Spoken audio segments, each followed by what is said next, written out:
Ladies and gentlemen, boys and girls, children of all ages, we have been working on estimating addition and subtraction, estimating sums and differences.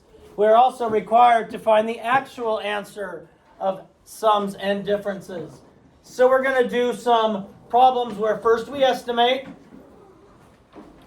then we give an actual answer. I'm going to kind of talk through these. So I'm not going to call on you in general, but I might just say, hey class, what is this close to? Hey class, what is this close to? So let's look at our first problem. We're finding the difference between 7 and 2/10 and 3 and 41/100. 17 and 2/10 and 3 and 41/100. So 17 and 2/10 is close to what? 17. Close to 17? Close to 18? 17 actually. Close to 17? Because I'm lazy and I want to be able to do it in my head, I'm going to make it 20. Because I can subtract from 20 very easily. 3 and 41/100 is close to, and it really doesn't matter for that one. So we can say 4, we can say 3. Our answer should be somewhere about 16. Now it's important to estimate, because I know all of y'all can add and subtract. It's important to estimate, because if you get an answer that is nowhere near your estimate, it's 5.5 miles away from your estimate, you did something wrong.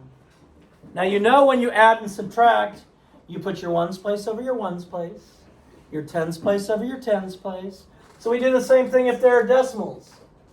So we're going to take 17 and 2/10. The 3 is in what place value in this number? Ones place. So the 3 has to go in the ones place. And we have 3 and 41/100. And we're subtracting. In my hand, okay, I don't have anything there, right? No. So in my hand I have 0/100. I want to take and throw 100 at Ian right now. Can I do it? No, I can't. I don't have any. So I'm going to put that 0 up there, because if I have 17 and 2/10, and then somebody gives me 0/100, I still have 17 and 2/10. It's all the same. And I like to kind of think of this as money. I don't have any pennies, so I can't give you a penny. But if I take a dime, or I take one from the tenths place, and how many hundredths are in 1/10? 10. So I add those to what I have here, and I don't have any, so now I have 10 hundredths minus 100th, and it equals 9 hundredths.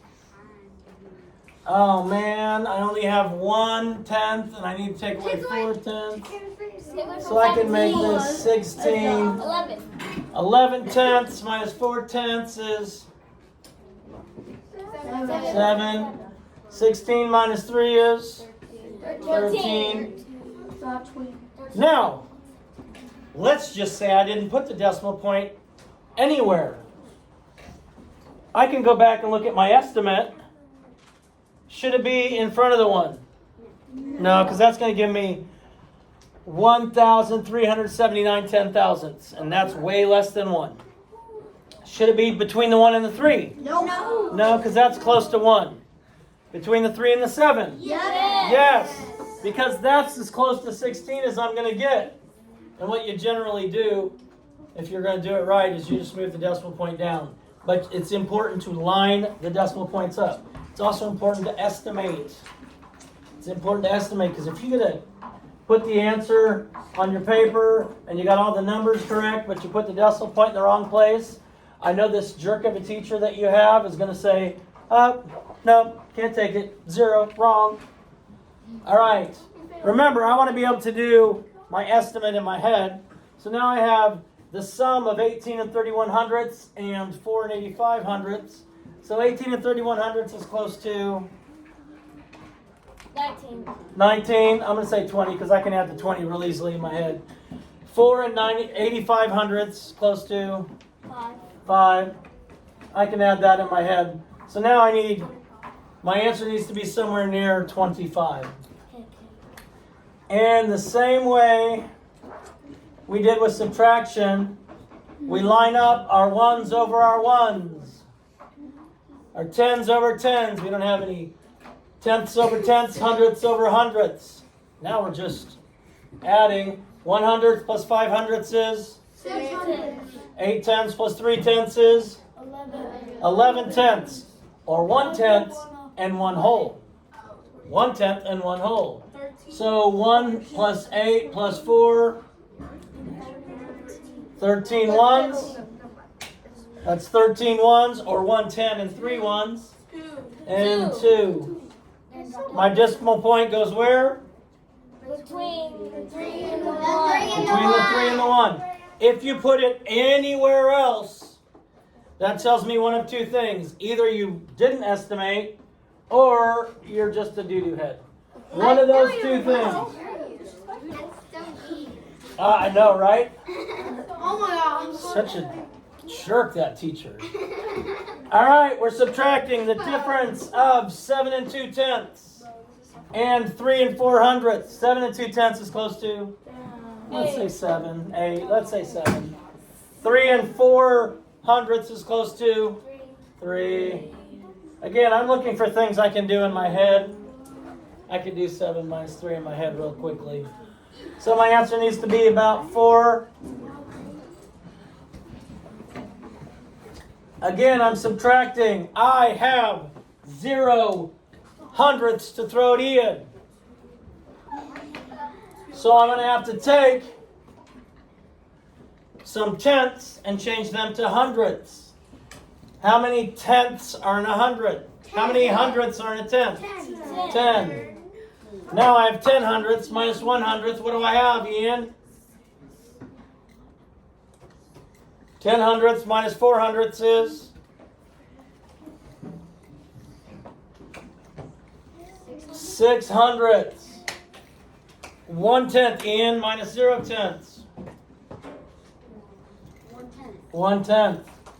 7 in the ones place and the 3 in the ones place gives me what, Ian? 7 minus 3? 7 minus 3. I said 7.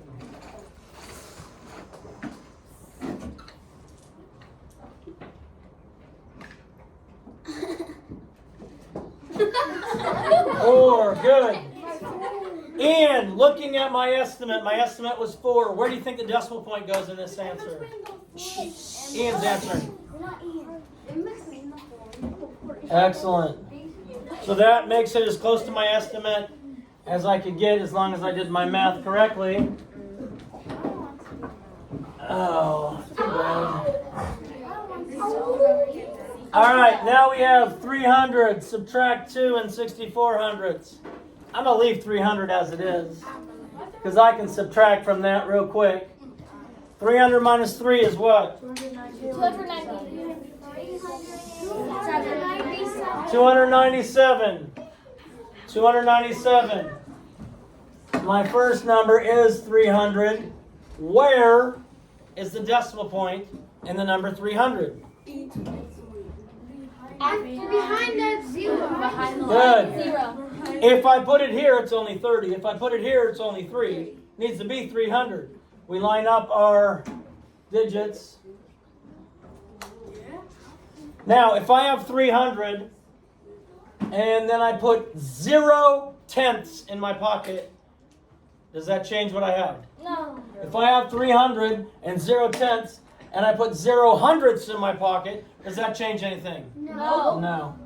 No. So we're going to do this. Let's shorten it up here. 10 subtract 4 is? 6. 9 subtract 6 is? Decimal point straight down. 299 minus 2. 996. 299 minus 2. 7. Good. So 297. And 36 hundredths. Yeah. Close to our estimate. Close to our estimate. Boom, shakalaka. Peace out. God bless. Love you. Do something kind today. Save the bees. Please subscribe. I want to be rich.